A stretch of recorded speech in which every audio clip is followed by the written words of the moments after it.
Bueno, buenos días. Vamos a dar comienzo a la clase del día de hoy. Como les había puesto en el link, en las próximas clases vamos a estar viendo la parte dentro de cinética química, la parte de catálisis. Brevemente la parte de catálisis homogénea, vamos a ver absorción y catálisis heterogénea. Y luego va a haber otras clases que las va a dar el profesor Cuña sobre catálisis enzimática. Bueno, entonces, empezamos ya con la... ¿Me oyen bien? Sí, se oye bien, sí. Bueno, gracias. Bueno, entonces...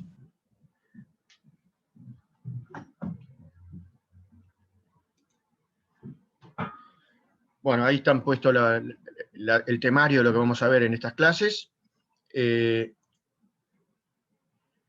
Conceptos generales sobre catálisis y catálisis heterogénea, eso prácticamente lo vamos a ver hoy.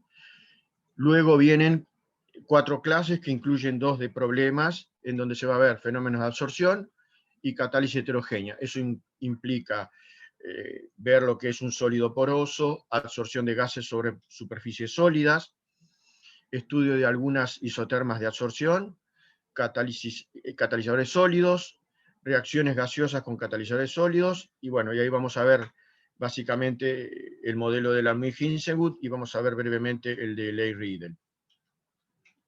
Y luego sí, la parte de enzimática, que como ya dije, la va a dar el profesor Cuña. Rápidamente,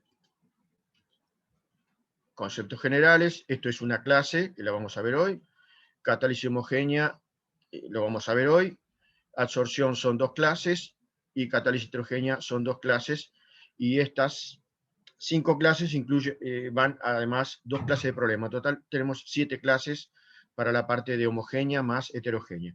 Y luego viene la parte enzimática, que son 2 más 1, o sea, 2 de teórico y 1 de problemas.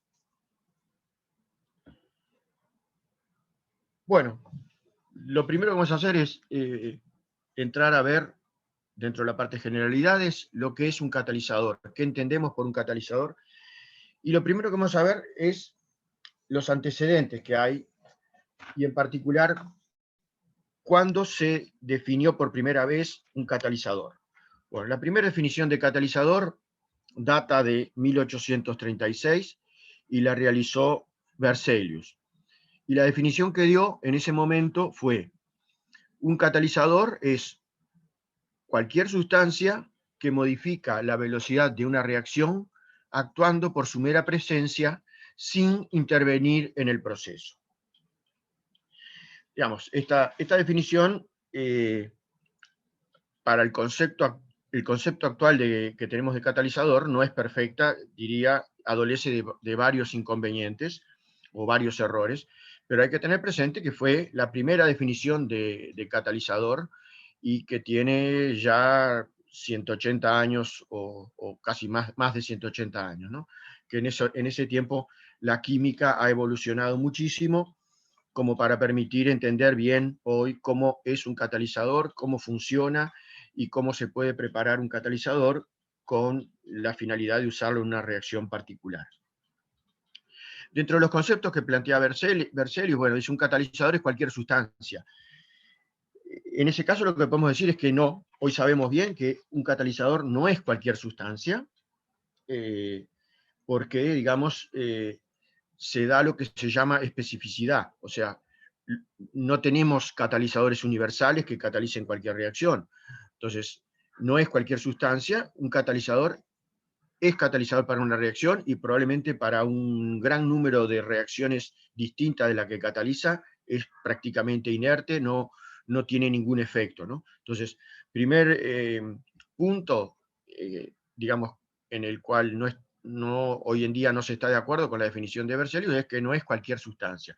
O sea, ahí tenemos asociado a eso el concepto de especificidad. Los catalizadores son específicos para una reacción o para una familia de reacciones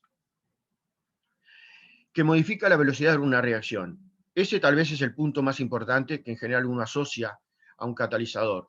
En general, cuando a uno le preguntan estas sustancias, o qué es un catalizador o qué función cumple un catalizador, lo primero que le viene a la mente es, sí, acelera la reacción. Digamos que, bueno, entonces por ese lado esta segunda línea sería correcta.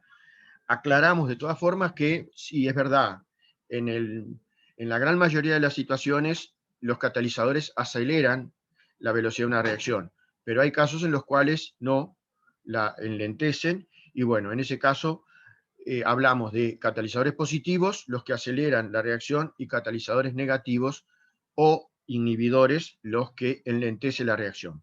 El concepto de inhibidor lo van a ver con más detalle en catálisis enzimática, en donde justamente hay sustancias que cumplen con ese tipo de característica de enlentecer la reacción, bloqueando los sitios activos del reactor, del catalizador, etc.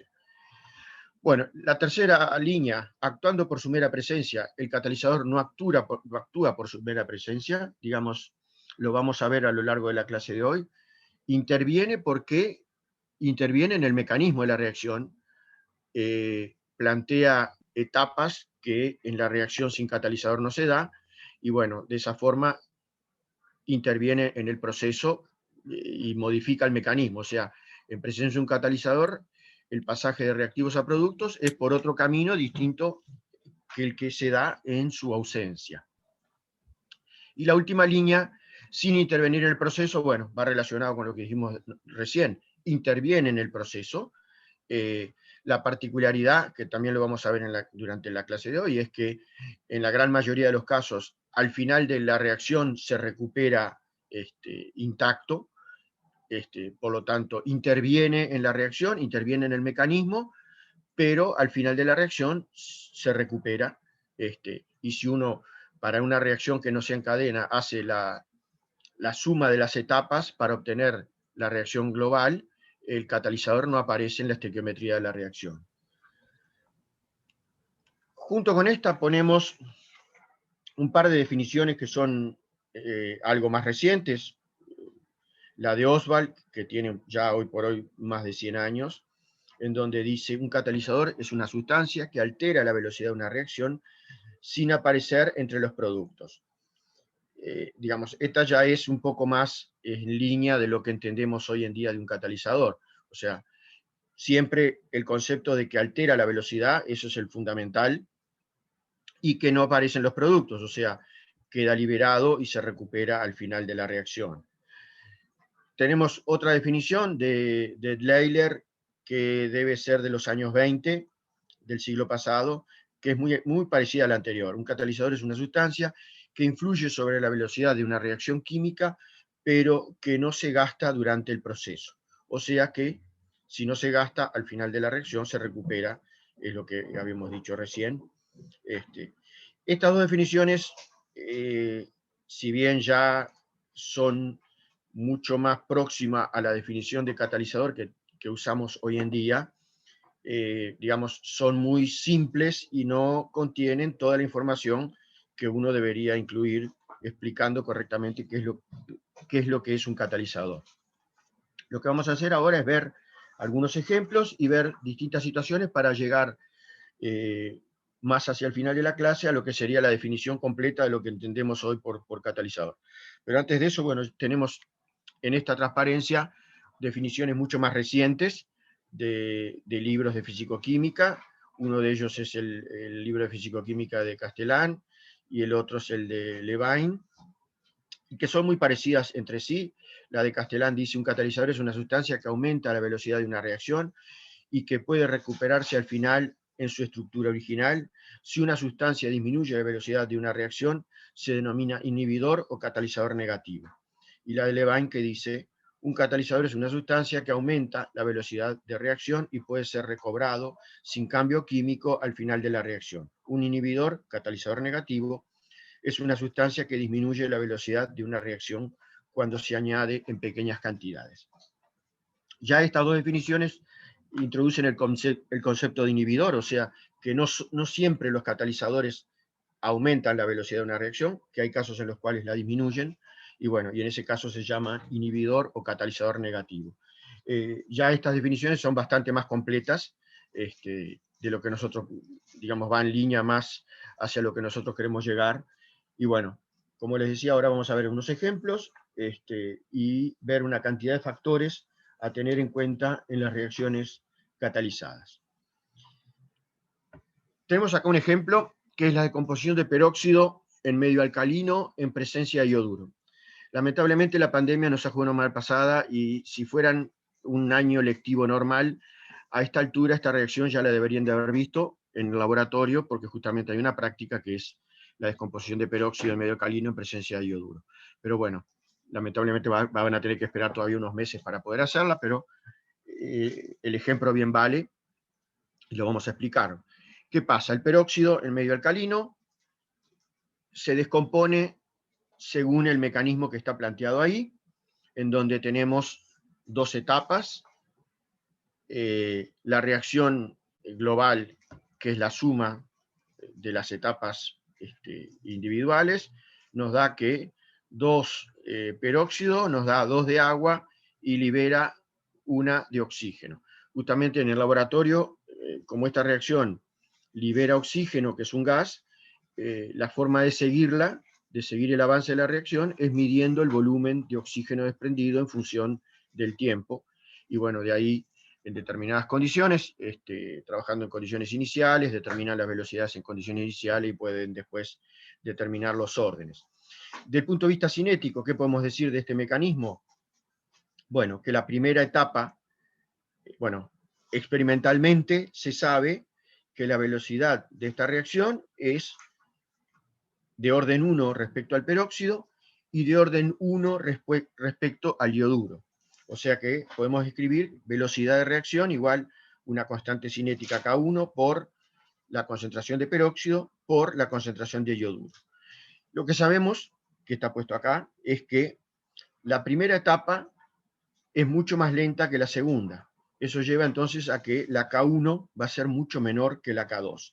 Por eso la etapa determinante de esta reacción es la primera, y por eso no podemos plantear la ecuación cinética como K1, concentración de peróxido, por concentración de ioduro.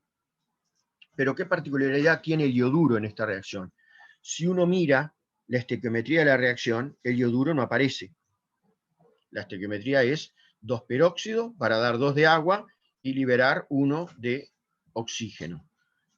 Pero en la ecuación cinética sí aparece el ioduro.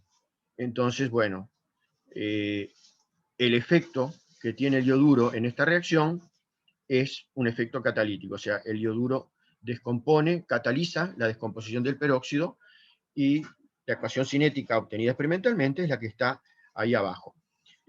Vamos a aclarar un poco más adelante la forma de esta ecuación, por qué es así, pero recuerden que esto es obtenido experimentalmente, ¿no? Bueno, a continuación tenemos otro ejemplo para, bueno, ahí lo del papel del ioduro, lo dijimos ya, el ioduro en esta reacción está interviniendo como un catalizador, no aparece en la estequiometría, pero sí en el mecanismo, acelerando la reacción. O sea, si uno compara la velocidad de descomposición del peróxido en ausencia del ioduro frente al caso de presencia de ioduro, hay una diferencia notoria, o sea, lo vamos a ver más adelante en otra transparencia, el peróxido es inestable, se descompone solo, o por presencia de, alcanza con que haya partículas de tierra o alguna otra sustancia, hay muchas sustancias que catalizan la descomposición del peróxido, pero bueno, si uno trata de tenerlo lo más puro posible y en ausencia de cualquier sustancia que pudiera descomponerlo, la reacción es muy, muy lenta. Al agregar ioduro, la reacción es muy rápida, de hecho, uno puede medirlo en el laboratorio, en el tiempo que dura una experiencia de laboratorio, de un par de horas, 3 horas, una cosa por el estilo, entonces es notoria la descomposición, las corridas para esta reacción duran algunos minutos, entonces es notoria el cambio de velocidad o el efecto que tiene el ioduro, que en este caso está actuando como un catalizador. Vamos ahora a otro ejemplo. En este caso la descomposición del N2O5, o sea, uno de los óxidos de nitrógeno. La reacción global es la que está planteada ahí, o sea, 2N2O5 se descompone dando 4NO2 más oxígeno. El mecanismo para esta reacción es el que planteamos ahí, donde tenemos un primer equilibrio rápido, luego tenemos la etapa lenta, que es la que determina la cinética de la reacción, y luego una rápida. Si sumamos todas las etapas de este mecanismo, nos da la reacción estequiométrica como debería ser, ¿no?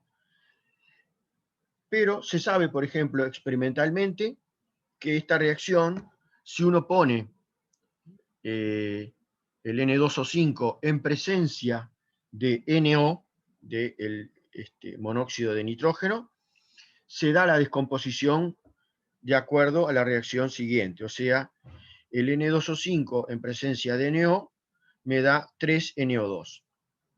Y esta es muy rápida. Entonces uno podría estar tentado a decir que el NO cataliza la descomposición del N2O5. En realidad no es así, porque la reacción es completamente distinta. Los productos no son lo mismo, porque en la reacción que habíamos puesto acá, a más del NO2 se forma oxígeno, y en esta otra no se forma oxígeno. Entonces son reacciones distintas. Eso hay que tener mucho cuidado de que cuando uno está considerando un caso de este tipo, tener bien presente cómo es que está interviniendo esa sustancia. O sea, por el hecho de poner NO en contacto con N2O5, que se da una descomposición rápida, no decimos que el NO es un catalizador, simplemente la reacción es distinta de la que habíamos planteado en la primera línea, ¿no? Entonces ahí un poco tener presente eso para poder distinguir y identificar mejor cuándo una sustancia es realmente un catalizador y cuándo no. Lo que vamos a ver ahora es una serie de factores a tener en cuenta en las reacciones catalíticas que nos van a llevar hacia la definición más general que podemos plantear de lo que es un catalizador. Entonces, más factores importantes, primera parte. A partir de observaciones experimentales se sabe que hay una falta de estequiometría entre la cantidad de catalizador o los moles de catalizador que intervienen en una reacción y la cantidad de reactivo. O sea, el catalizador no figura en la ecuación estequiométrica y se regenera.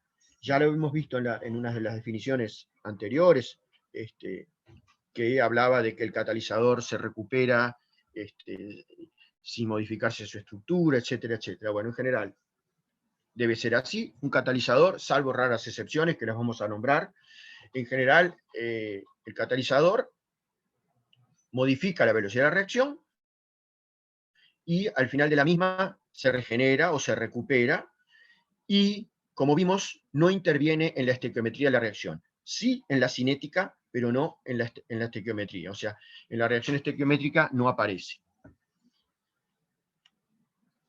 Especificidad a reactivos. ¿Qué quiere decir esto? Bueno, que un catalizador, como lo vimos ya, algo dijimos, no cataliza cualquier reacción, sino que reacciona con determinados reactivos. Eso es la especificidad.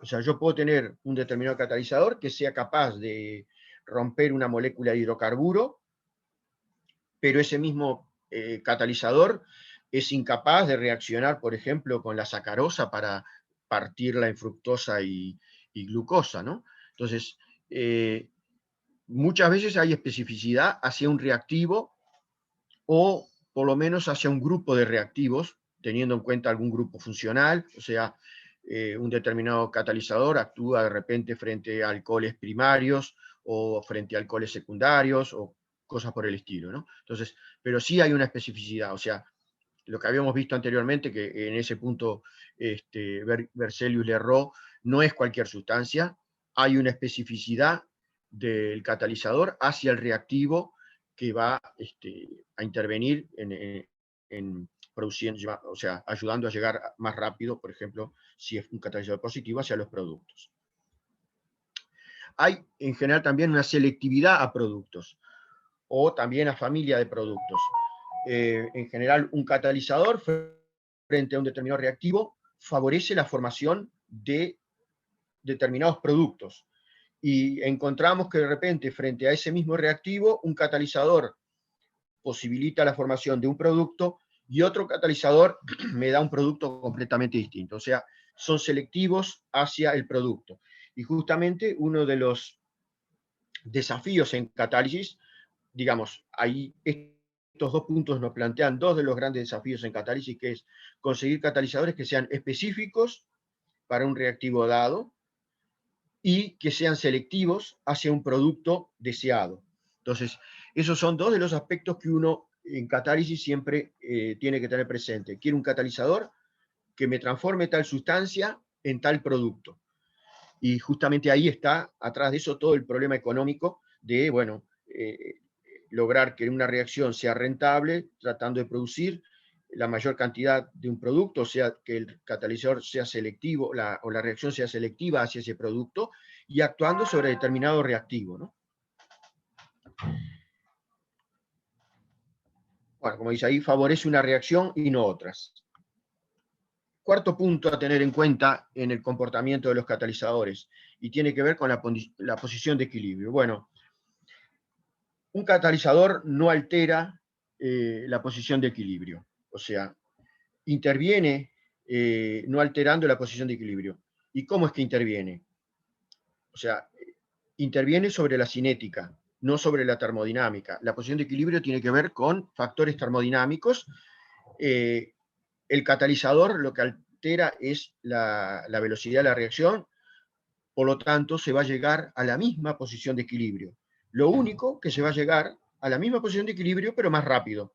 Si es un catalizador positivo, se va a llegar más rápido hacia la posición de equilibrio, pero dado que la posición de equilibrio, y en particular la constante de equilibrio, depende exclusivamente de la temperatura, bueno, a una temperatura dada, si comparamos la situación con catalizador o sin catalizador, la composición en el equilibrio va a ser la misma, la constante de equilibrio va a ser la misma, simplemente se va a llegar más rápido con catalizador que sin catalizador. Repito, altera la cinética, pero no la termodinámica. La constante de equilibrio y la posición de equilibrio tiene que ver con la termodinámica de la reacción. Otros factores a tener en cuenta. Dependencia de la constante cinética con la concentración de catalizador. Ya lo vimos en el ejemplo de la descomposición de peróxido con yoduro. La constante cinética es función lineal de la concentración del catalizador y aún a veces es directamente proporcional. Generalmente, el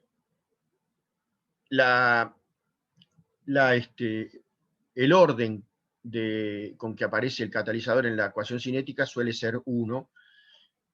Por eso dice ahí que en general la constante cinética es proporcional, es función lineal de la concentración del catalizador y aún en muchos casos es directamente proporcional. ¿Cómo sería en general la dependencia? Nosotros podemos determinar una constante cinética aparente que va a ser una K sub 0 más una K catalizada por la concentración del catalizador. ¿Qué es esta K sub 0? Esta K sub 0 es la constante cinética de la reacción no catalizada. Entonces, ¿qué es lo que va a estar pasando? Si yo pongo un catalizador, el catalizador va a actuar sobre los reactivos, haciendo que la reacción se dé más rápido, si es un catalizador positivo, se dé más rápido hacia los productos, pero como ya dijimos algo y como lo vamos a aclarar más adelante, el mecanismo es otro. Entonces, el pasaje de reactivos a productos se va a estar dando por dos vías. Por una vía no catalizada, cuya constante cinética es K sub 0, y por otro lado se va a estar dando por una vía catalizada, cuya constante cinética es K sub cat, por ejemplo, y en la cual también afecta la cantidad de catalizador colocado. Entonces, en términos generales, para una reacción catalizada, la constante aparente la tenemos que expresar de esta forma, a menos que la velocidad de la reacción no catalizada sea muchísimo menor que el término constante catalizada por concentración de catalizador. En ese caso, es lo que dice acá. Vamos a pasar de una expresión que es una función lineal de la concentración a una expresión que es directamente proporcional a la concentración de catalizador. Justamente, si recordamos lo que vimos unas transparencias para atrás, en el caso del yoduro que les nombré, ¿qué pasa acá? Como yo les dije, en este caso, esto se obtuvo experimentalmente. ¿Qué quiere decir eso? Que en las condiciones de determinación de la velocidad de esta reacción catalizada, la no catalizada es despreciable. Por eso acá desapareció el término que tiene que ver con la descomposición del peróxido sin catalizador. Entonces, como la descomposición del peróxido con catalizador es mucho más importante que sin catalizador, el término K1 por concentración de yoduro es mucho mayor que K sub 0 y nos queda que entonces, en este caso, la velocidad de reacción es directamente proporcional a la concentración del yoduro, que es el catalizador. Si no fuera así, tenemos que incluir el término de la reacción no catalizada. Eso lo van a ver a medida que vayan viendo ejemplos en los cuales hay que incluir el término ese y otros en los cuales es despreciable. Bueno, continuando con los factores importantes a tener en cuenta en catálisis, como dice ahí, siempre la constante catalizada es mayor que la no catalizada o la de sin catalizador, lo que no necesariamente implica que la energía de activación del proceso catalizado sea menor que el del proceso sin catalizador. Y ahí dice, no olvidar que la constante es, suponiendo comportamiento de Arrhenius, cumple con esta ecuación, o sea, la constante de velocidad va a ser un factor exponencial por E a la menos energía de activación sobre RT. Entonces, para que la constante sea mayor, no solo hay que tener en cuenta cómo cambia la energía de activación, sino que también el factor exponencial. De hecho, acá tenemos algunos ejemplos, que es la descomposición del acetaldehído, no catalizada y catalizada por yodo. Y bueno, ahí tenemos las energías de activaciones correspondientes. La no catalizada tiene una energía de activación entre 46 y 50 kilocalorías por mol, y la catalizada tiene una energía de activación de 32 kilocalorías por mol. Como otro dato que no está puesto ahí, les digo que la reacción esta de descomposición de acetaldehído se da a la descomposición térmica que se da a 450 grados Celsius y que los productos de la reacción son metano más monóxido de carbono, o sea, el acetaldehído se descompone dando metano más CO, que es probablemente, experimentalmente se sabe que muy probablemente es una reacción en cadena que tiene un orden entre 2 y 1,5, y la energía de activación no catalizada sería esta. Cuando ponemos yodo en presencia, son reacciones en fase gaseosa, la energía de activación baja a este valor, lo cual en general no justifica adecuadamente el cambio de velocidad que se da. O sea, en el caso de la catálisis por yodo, por pequeñas cantidades de yodo, la velocidad se multiplica por un factor de 1000, que no se corresponde con este cambio en la energía de activación, porque justamente la constante sigue un comportamiento tipo Lagrange. Entonces para ello no solo tenemos que tener en cuenta la energía de activación, sino también el factor preexponencial.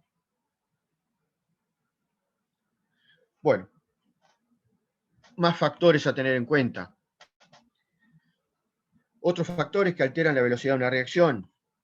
Bueno, volvemos acá al ejemplo del peróxido en solución acuosa. Y ahí tenemos distintos valores de energía de activación según el catalizador usado. Esta reacción es una reacción que la catalizan muchas sustancias, pero evidentemente, según qué catalizador se use, corresponderá una energía de activación aparente para esa reacción. Tenemos ahí entonces que no está el dato de la temperatura, pero supongo yo que esto debe ser la temperatura de laboratorio. Si no hay catalizador, la descomposición tiene una energía de activación de 17 kilocalorías por mol, en presencia de hierro en fase acuosa, ¿no? O sea, ahí sería homogénea. Tenemos 10 kilocalorías por mol. En presencia de platino coloidal, ahí sería heterogénea.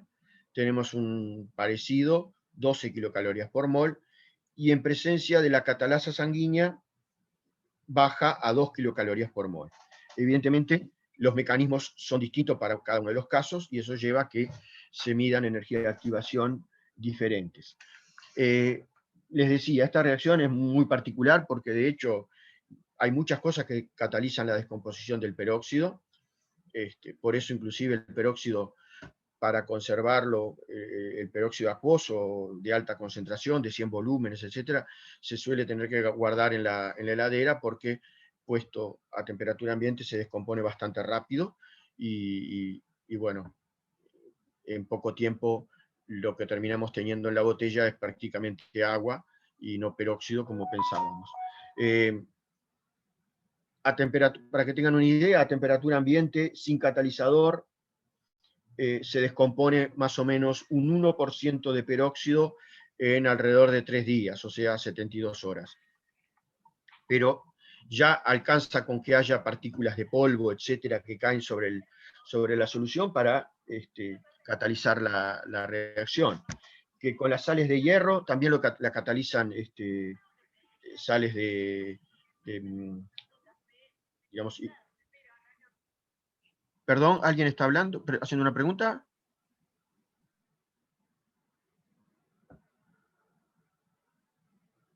Bueno, por ahora, ¿está todo bien? ¿Oyen todo bien? Sí, sí, todo bien, Jorge. Ok, gracias. Bueno, les decía, para que tengan una idea, la reacción catalizada por sales de hierro también la cataliza halogenuros de alquilo. Tiene una velocidad en condiciones de temperatura normal de 10 a la 4 a 10 a la 5 veces más rápida que la no catalizada. Y con la catalasa sanguínea la velocidad aumenta en el orden de 10 a la 11, a la 11 veces con respecto a la no catalizada. O sea, nuevamente ahí vean que la velocidad no solo se ve afectada por la energía de activación, sino que también entra en juego el factor preexponencial para que se den esos valores, ¿no? Más factores a tener en cuenta.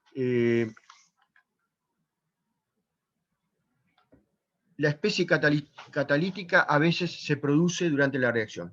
Esto hay algunos ejemplos particulares. De hecho, cuando puedan hacer el práctico, probablemente va a haber alguna práctica que se llama de autocatálisis. Y bueno, como ejemplo de reacciones autocatalíticas, tenemos la hidrólisis de ésteres y la valoración de permanganato con oxálico. ¿Qué pasa en hidrólisis del éster? Bueno, la hidrólisis del éster, el éster se parte dando un alcohol más ácido, son generalmente catalizadas por ácido. Como consecuencia de la hidrólisis del éster, estoy formando un ácido, que es un ácido débil, pero que va a aportar protones sin lugar a duda a través de su equilibrio de disociación. Bueno, ese protón, ese ácido que se va generando, cataliza la propia descomposición del éster. Por lo tanto, la reacción se va a acelerar a medida que transcurre porque la cantidad de ácido, que es el catalizador, está aumentando. O por lo menos eso va a contribuir a aumentar la velocidad. Es verdad que simultáneamente está cayendo la concentración del reactivo y bueno, en algún momento va a hacerse cero y la reacción se va a detener. Pero se está formando como producto de reacción una sustancia, en este caso un ácido, que cataliza esa reacción. Eso es lo que se llama autocatálisis. Otro ejemplo es la valoración de permanganato.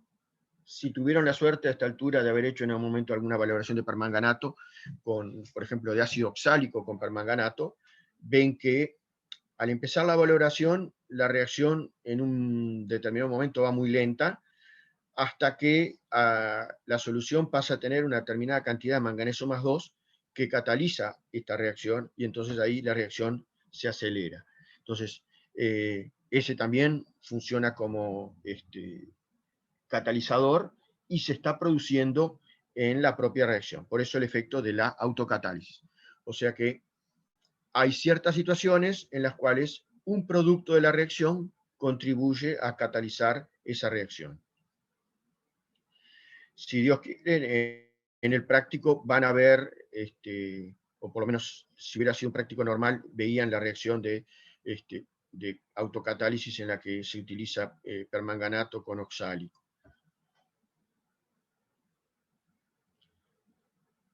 Del punto de vista energético, bueno, esto ya ustedes lo deben de haber visto en clases pasadas, cómo es el perfil energético en una reacción. Y bueno, acá tenemos el caso de una reacción sencilla, que diríamos que hay un solo paso entre reactivo y producto, por lo tanto es una reacción elemental. Y el perfil típico para una reacción elemental es una cosa por el estilo, ¿no? Entonces, en esta reacción partimos de el bromuro de metilo en presencia de OH para dar metanol y que queden libre bromuros. Planteado de esta forma, hay un solo estado de transición, por lo tanto es una reacción elemental. La diferencia de energía entre reactivos y productos nos da el delta H de la reacción, eso no va a cambiar, eso es termodinámica, pero bueno, ahí tenemos, esa sería la energía de activación de la reacción. El estado de transición sería este que está acá, marcado.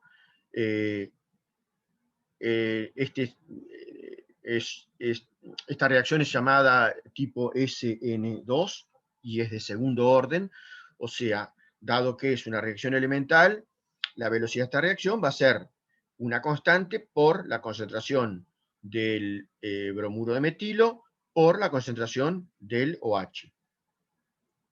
Este es el estado de transición en el cual comienza a formarse el enlace carbono-oxígeno y a la vez se va deshaciendo o separando el enlace carbono-bromo.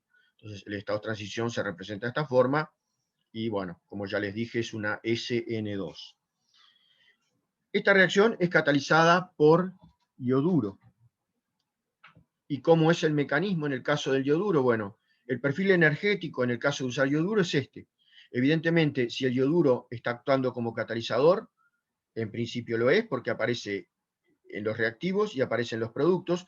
Si uno hace la estequiometría de esta reacción, nos queda igual que la que vimos recién, o sea, el resultado final va a ser que el bromuro de metilo más OH me va a dar el metanol más el bromuro. Y el yoduro que pongo inicialmente se recupera al final. Por lo tanto, el yoduro actúa como catalizador. Si el yoduro está actuando como catalizador, evidentemente el mecanismo ya no puede ser más elemental, por lo menos va a tener dos pasos o más. Y este es el perfil energético que se suele obtener. Pueden cambiar las alturas relativas según que la primera etapa sea la lenta o la segunda sea la lenta. Bueno, y en este caso tenemos dos etapas y por lo tanto tenemos dos estados de transición, una energía de activación para la primera etapa y una energía de activación para la segunda etapa. Los estados de transición que tenemos son estos que están marcados acá, o sea, primero reacciona, o sea, la primera etapa del mecanismo sería el bromuro de metilo más yoduro para dar un compuesto intermedio ICH3, liberar el bromuro y, bueno, evidentemente en la solución está presente el OH. En la segunda etapa, el ICH3 reacciona con el OH para dar el metanol, liberar el yoduro, que es el catalizador, y liberar el bromuro. Bueno, el bromuro ya lo había eliminado en la primera etapa. Los estados de transición de cada una de las etapas son los que están indicados ahí, y la energía de activación aparente es la de la etapa más lenta, que es el primer salto, y evidentemente tenemos una segunda energía de activación mucho menor. Bueno, en este caso nos da que la primera etapa es la lenta y la segunda es más rápida. Podría ser al revés, y bueno, será la segunda etapa la que determinará la velocidad de la reacción, y será esa la etapa lenta. Pero lo que queremos que quede claro es que en el caso de una reacción catalizada, por lo menos va a haber más de dos etapas, y, digamos, si la reacción no catalizada es elemental, la catalizada no puede ser elemental de ninguna forma, y por lo menos va a tener dos etapas o más. Y bueno, tendremos los distintos estados de transición, etc. Lo importante es comparar qué pasa entre los dos procesos, el catalizado y el no catalizado. Ahí tenemos justamente una representación de otra reacción en la cual la no catalizada sería una reacción elemental con un solo estado de transición, y la catalizada en este caso tendría 1, 2, 3, 4 estados de transición, o sea, por lo tanto tendría 4 etapas. Esto es importante tenerlo claro, porque hay libros en los cuales lo que hace es decir, bueno, la reacción primera tiene esta energía, este perfil de energía, y la reacción catalizada tendrá un perfil de energía más baja, pero plantea un solo estado de transición. Si yo estoy haciendo una reacción catalizada, por lo menos va a tener más de uno, siendo que la no catalizada fuera elemental. Bueno, entonces, teniendo presente eso, evidentemente, comparando, la energía de activación de la no catalizada tiene que ser mayor que la de la con catalizador. Recuerden además lo del factor preexponencial, y la diferencia de energía entre productos y reactivos nos va a estar dando el delta G de esa reacción, ¿no?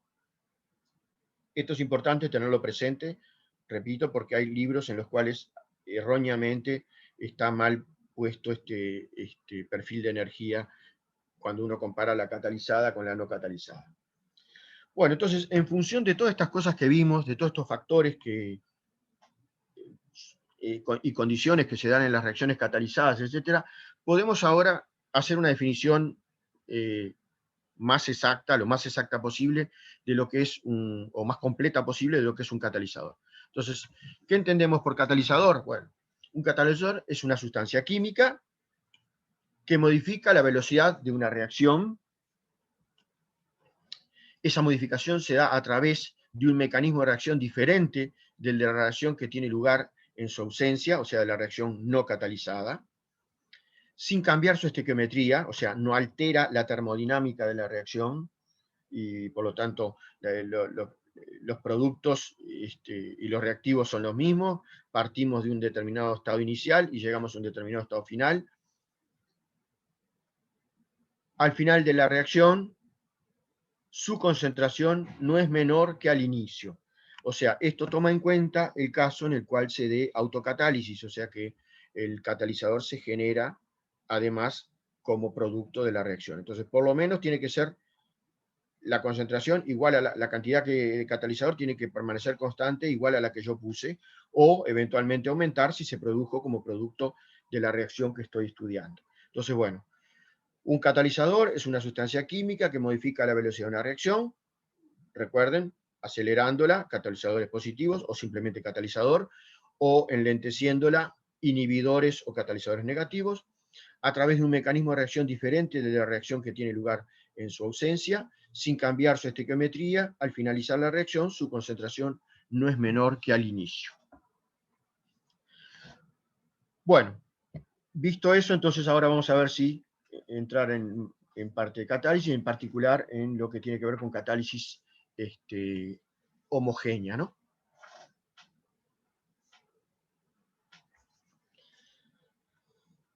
Bueno, dentro de la catálisis distinguimos dos grandes ramos o dos grandes grupos, que son la catálisis homogénea y la catálisis heterogénea. Dentro de la catálisis homogénea, ¿qué tipo de reacciones tenemos? Bueno, reacciones ácido-base, reacciones enzimáticas, de óxido-reducción, radicalarias y de coordinación, y bueno, puede haber algunas más, sin duda. Y dentro de las heterogéneas, la particularidad que suelen tener las reacciones heterogéneas, en la gran mayoría de los casos, es que el catalizador es un sólido, y en ese caso podemos tener catálisis heterogénea con gases o con líquidos, y también podemos tener catálisis enzimática. Acá, claro, ¿por qué la parte de catálisis enzimática aparece tanto en homogénea como en heterogénea? Bueno, cuando estamos haciendo catálisis enzimática y incorporamos una enzima en solución, bueno, en general ahí las condiciones de trabajo nos llevan a que, bueno, esas condiciones son homogéneas, o sea, la enzima está en solución y los reactivos están en solución. Desde hace unos cuantos años está esta parte, ¿qué es lo que ha sucedido? La catálisis enzimática tiene la particularidad, lo van a ver en las clases posteriores a que vean heterogénea, de ser muy selectiva y muy específica. O sea, las enzimas tienen la capacidad de actuar sobre una determinada molécula y muchas veces son incapaces de actuar sobre un isómero de esa molécula, lo cual le da alta especificidad. Pero por otro lado, también el producto que forman permite la formación de un determinado producto, pero no de otro. Entonces, son muy selectivas y muy específicas. Y en general son de altísimo costo porque se tienen que sintetizar, purificar, etc. Entonces, de hace unos cuantos años esta parte, que lo que se ha hecho es recurrir a lo que se llama la inmovilización. Las enzimas son retenidas en un soporte sólido de forma de poderlas utilizar muchas veces y de esa forma rentabilizar el costo enorme que suelen tener para posibilitar que actúen sobre muchos moles de reactivo durante mucho tiempo. De esa forma, en ese caso, pasa a ser una catálisis heterogénea porque la enzima está inmovilizada en un sólido y en general el reactivo y los productos están en fase líquida. Por eso incluimos a la catálisis enzimática en las dos, tanto homogénea como heterogénea. Una aclaración, en la gran mayoría de los casos los catalizadores son sólidos. Hay casos en los cuales justamente tiene que ver con enzimática, por ejemplo la hidrólisis de lipasas, en donde es un ejemplo en el cual lo que tenemos son dos fases líquidas.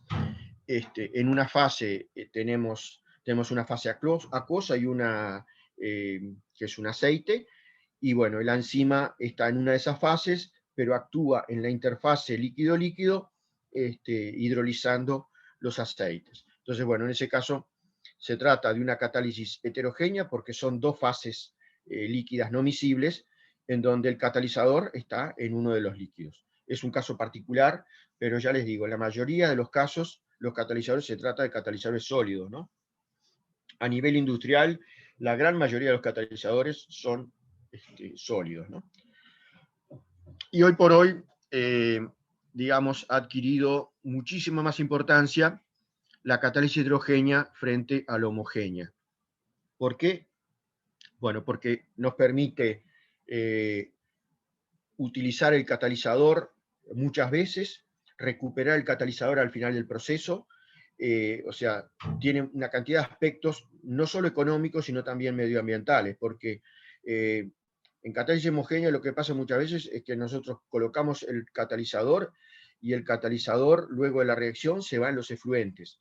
Y dependiendo de las características de ese catalizador, por ejemplo, el caso de que sea un catalizador ácido, ese catalizador se va en los efluentes y evidentemente tirar un efluente que tiene una alta concentración de ácidos no es nada bueno porque desbalancea todos los ecosistemas, entonces no es muy amigable con el medio ambiente. Por eso, por un lado, se ha tendido a tratar de buscar procesos en los cuales esos catalizadores sean retenidos y no sean perdidos o tirados con los efluentes. Pero además está toda la historia también del costo, que uno tira ese catalizador y tiene que reponerlo. En cambio, si el catalizador está en fase sólida, en general, por los distintos tipos de reactores que se pueden usar, el catalizador lo usa muchas veces, o sea que nos permiten transformar muchísima cantidad de reactivos en productos, y de esa forma baja el costo de utilización. Sobre todo teniendo en cuenta que en general los catalizadores suelen ser caros, pero que en realidad, gracias a eso, sobre todo la parte de catálisis heterogénea, en general el costo de un catalizador, el costo o la incidencia del costo de un catalizador en un proceso suele ser mucho menor del 1%. Bueno, entonces ahora rápidamente vamos a ver un ejemplo de catálisis homogénea, que es el caso de catálisis ácido-base.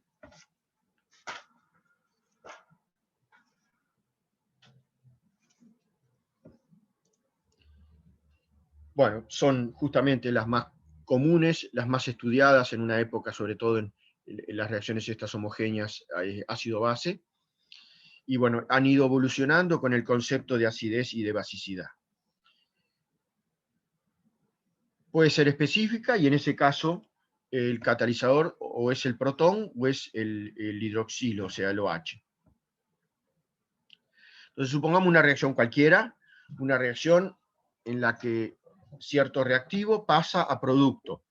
Si esa reacción no es catalizada, va a tener asociada una constante K sub 0 y, bueno, como bien saben, en esas condiciones la velocidad no catalizada será B igual K sub 0 por la concentración del reactivo R.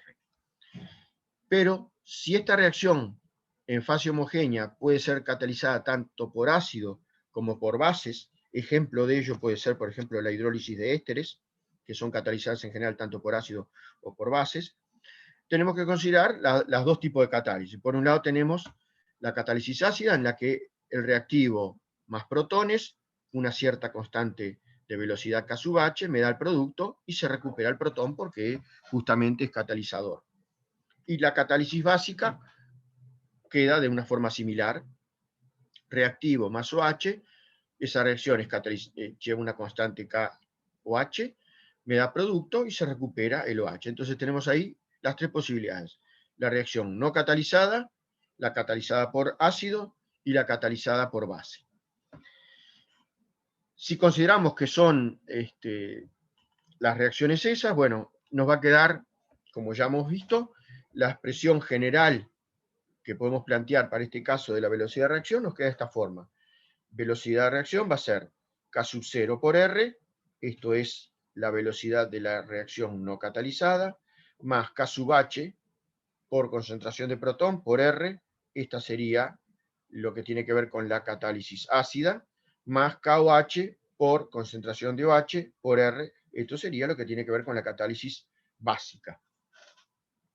Reagrupando términos, podemos plantear lo siguiente, o sea, podemos sacar el factor común la concentración del reactivo y nos quedaría esta expresión en donde tendríamos entre estos corchetes lo que sería una constante aparente eventualmente una constante aparente de velocidad de reacción. Pero que bueno, va a estar el término no catalizado, el que tiene que ver con la catálisis ácida y el que tiene que ver con la catálisis básica. Podemos avanzar un poco más en esa expresión y reordenarla y ponerla en función de la concentración, por ejemplo, solo de protón. ¿Cómo hacemos? Ese sería el término de la constante K, esa constante aparente, en donde aparece el término de la reacción no catalizada, el de la reacción catalizada por ácidos y el de la reacción catalizada por bases. Si tenemos en cuenta la constante de disociación del agua, o sea, el producto iónico del agua, que es la concentración de protón por la concentración de OH y es 10 a la menos 14, podemos, por ejemplo, poner la concentración de OH en función de la de protones y sustituirla en esta ecuación acá y nos queda esta expresión de acá abajo, ¿no? O sea, K es K0 más KH por concentración de protón más KOH por 10 a la menos 14 sobre concentración de protón. Evidentemente, si uno está haciendo la reacción o la reacción la hace en medio ácido o la hace en medio básico, por lo tanto, prima una u otra de los componentes según el pH. Según qué pH yo tenga, va a primar o va a ser más importante o el término básico o el término ácido.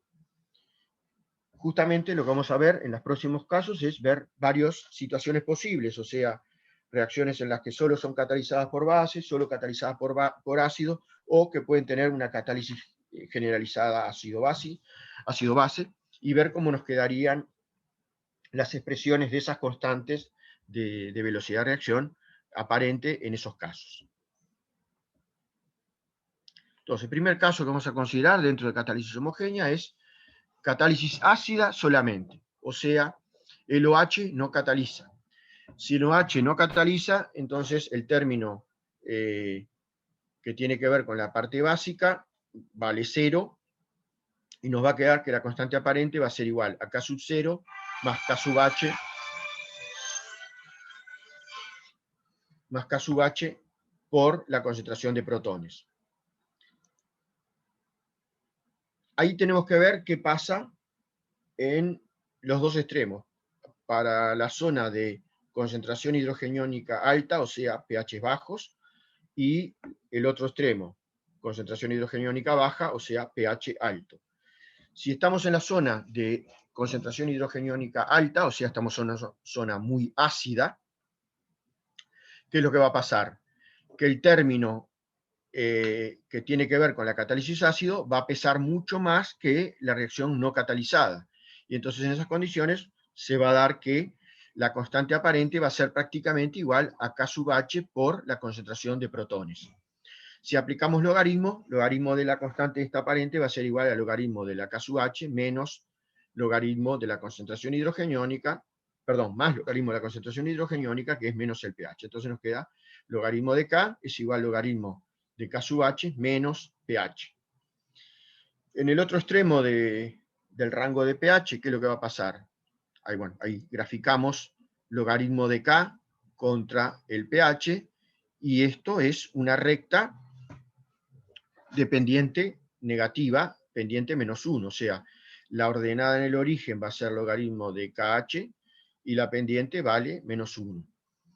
¿Qué pasa en el otro extremo de pH? Bueno, en el caso de soluciones o zona más bien básica, o sea, pH alto y concentración hidrogeniónica baja, el término K sub H por H más va a disminuir notoriamente y va a llegar a ser más chico que K sub 0. O sea, recuerden que en este caso el OH no cataliza, por lo tanto, si yo estoy en una zona básica, la reacción prácticamente se va a dar la no catalizada. O sea, la reacción que va a primar va a ser la no catalizada. Y en esas condiciones, K va a ser igual a K sub 0. Logaritmo de K va a ser igual al logaritmo de K sub 0, y eso es, en el gráfico logaritmo de K contra pH, nos queda independiente del pH, por lo tanto nos queda una recta horizontal. O sea que en este grafiquito acá lo que hicimos fue representar cómo cambia la constante con el pH, o el logaritmo de la constante aparente con el pH. Bueno, vamos a ver que en la zona ácida va a disminuir a medida que aumenta el pH, y a partir de determinado valor de pH se va a hacer prácticamente constante, porque el efecto catalítico pasa a ser despreciable, y bueno, se da esta horizontal. Aclaro por las dudas, porque a veces me lo han preguntado, este punto acá de inflexión no tiene nada que ver con pH 7, eso dependerá de la reacción que se esté dando, pero cierto es que, bueno, lo que se va a notar en realidad es una curva con una transición, y en una zona la constante va a cambiar con el pH, y a partir de determinado lugar de pH, al no darse la catálisis, prácticamente se va a dar solamente la reacción no catalizada, y nos va a quedar una horizontal ahí. En este punto en particular, si hacen el corte de las dos rectas, les va a dar que se cumple que KH por H más es mucho menor que K0. O sea, a partir de ahí, el término, este término es despreciable y nos queda K igual a K0. Ejemplos, bueno, hidrólisis de sacarosa Wilhelmi. Bueno, esto es la sacarosa para dar sacarosa más agua para dar fructosa más glucosa.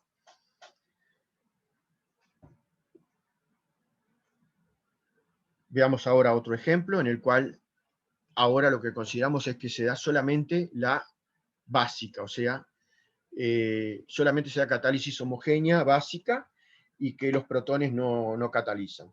De la misma forma que vimos anteriormente, lo que va a suceder es que la expresión general que habíamos visto, el término que tiene que ver con el protón, o sea, con la parte ácida, es nulo, y nos va a quedar que K es K0 más el término que tiene que ver con los OH, o sea, el término básico. Y bueno, si queremos ponerlo en función del pH, recordando el producto iónico del agua, podemos plantear que se cumple esto, o sea, que K va a ser aproximadamente KOH por KW sobre la concentración de protón. Nuevamente vemos qué es lo que pasa en los dos extremos, zona de pH alto y zona de pH bajo. Bueno, primeramente, zona de concentración hidrogeniónica baja, o sea, pH alto, zona ácida. Como no hay catálisis ácida, en este caso nos va a quedar que el término, perdón, estamos considerando al revés. Zona básica, pH alto, concentración hidrogeniónica baja. En este caso solamente se da la catálisis básica, y la catálisis básica probablemente va a ser mucho mayor que la reacción no catalizada. Entonces nos queda que la constante, prácticamente al ser despreciable K0 frente a este término, nos queda que la constante va a ser prácticamente KOH por concentración de OHs, y sustituyendo eso por la constante del producto iónico del agua, nos va a quedar KOH por K sub W sobre la concentración hidrogeniónica. Tomando logaritmo, nos queda que el logaritmo de K es logaritmo de KOH por K sub W más pH. Si hacemos la gráfica de logaritmo de la constante contra pH, que nos va a dar que el logaritmo de la constante va a aumentar a medida que el pH aumenta, en la zona básica. Si vamos ahora a la zona ácida, como no hay catálisis ácida, en esas condiciones la constante va a ser solamente la K0, o sea, se da la reacción no catalizada, y bueno, igual que en el caso anterior, logaritmo de K es logaritmo de K0, y nos da una recta horizontal. Nuevamente, el punto de quiebre acá implica que KOH por K por OH es mucho menor que K0, entonces para valores menores no hay catálisis, para valores mayores se va a dar la catálisis básica.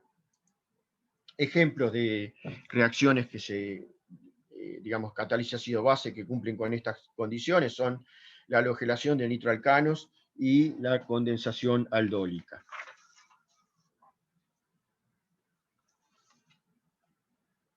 Bueno, otro ejemplo en el cual se dan simultáneamente, o es posible para esa sustancia, que se dé catálisis ácida y catálisis básica. En este caso, la reacción no catalizada va a ser despreciable frente a las catalizadas, por eso la expresión se elimina al K0, porque va a ser mucho menor, es despreciable, y nos queda esta expresión general. Bueno, ¿qué va a pasar ahí? Nuevamente, vemos qué pasa en la zona básica y en la zona ácida. Y graficamos logaritmo de K contra pH. Bueno, en la zona de concentración hidrogeniónica, concentración de protones baja, o sea, pH alto, zona básica, va a primar la catálisis básica. La ácida va a pasar a ser despreciable porque la concentración de protones es muy baja. Entonces nos queda nuevamente el logaritmo de K es igual a un logaritmo de K0, un logaritmo de KOH por KW, esto es un número, más el pH. Graficamos, nos va a dar una recta pendiente positiva en la zona básica. Si vamos a la zona ácida, el que pasa de ser despreciable ahora es el término básico, nos queda solamente el término ácido, o sea que logaritmo de K va a ser igual a logaritmo de K sub H menos el pH. Si hacemos la gráfica logaritmo de K contra pH, ahora es una recta dependiente negativa. Y bueno, nos quedaría esto, en realidad va a haber una especie de curva ahí, y o sea, en la zona intermedia la reacción va a ser mucho más lenta porque no prima ni la ácida ni la básica, pero probablemente la velocidad va a ser mayor que la de reacción no catalizada, por eso la excluimos del estudio, ¿no? Ejemplos de, bueno, la intersección, ahí se saca la intersección, y en este caso sería un pH tal en donde hay contribución de los dos términos, ¿no? Hay una contribución, o sea, no es despreciable el término ácido frente al término básico en esta zona del punto de corte de las dos rectas. Ahí donde el logaritmo de K es mínimo, justamente. En ese punto, las dos catálisis serían comparables, por lo tanto no podemos preciar una frente a la otra. Nuevamente les aclaro por las dudas que este pH no es 7, eso dependerá de la reacción que estemos considerando. Lo que sí es cierto que a este pH va a ser la velocidad la más baja, y que en esas condiciones no es despreciable una catálisis frente a la otra. Y bueno, lo último que tenemos es un ejemplo derivado del anterior, en donde tenemos tres posibles zonas características de reacción: una en la que se daría catálisis ácido sola, una intermedia en donde sería la reacción sin catalizador, o no catalizada, mejor dicho, y una zona de pH alto, en donde se daría solamente la catálisis básica. En el pH intermedio, K0 no es despreciable, o sea, en esta zona es donde primaría la reacción no catalizada y por lo tanto no sería despreciable frente a la catálisis ácida o la base o la básica, cosa que en la transparencia anterior sí lo habíamos hecho. Ejemplo, bueno, también la hidrólisis de la glucosa para dar fructosa la hidrólisis de la sacarosa para dar fructosa y glucosa, y en este caso ahí tenemos valores experimentales en donde la K0 valdría 9 por 10 a la menos 5, la K sub H 24 por 10 a menos 4 y la KOH vale 100. Por ejemplo, podemos hacer un ejercicio de decir, bueno, calcular la K cuando la concentración de protones es 1 molar, nos daría este término prácticamente despreciable, nos quedarían estos dos y nos da una K del orden de 25 por 10 a la menos 4, la K aparente, y si estamos en el otro extremo con una concentración de OH de 1 molar, el término que pesaría sería este y nos daría una constante de alrededor de 100. Y bueno, y en valores intermedios probablemente va a primar la no catalizada y sería la reacción ahí muy, muy lenta. Bueno, con esto hemos terminado la clase de hoy. No sé si tienen alguna duda. Mañana continuaremos. Ahí sí, mañana vamos a empezar ya con la parte de absorción. Tenemos entonces 2 clases más de absorción. El lunes que viene hay clase de problemas. Y bueno, la semana que viene las otras 2 clases, martes y jueves, serían de catálisis heterogénea. No sé si tienen alguna duda.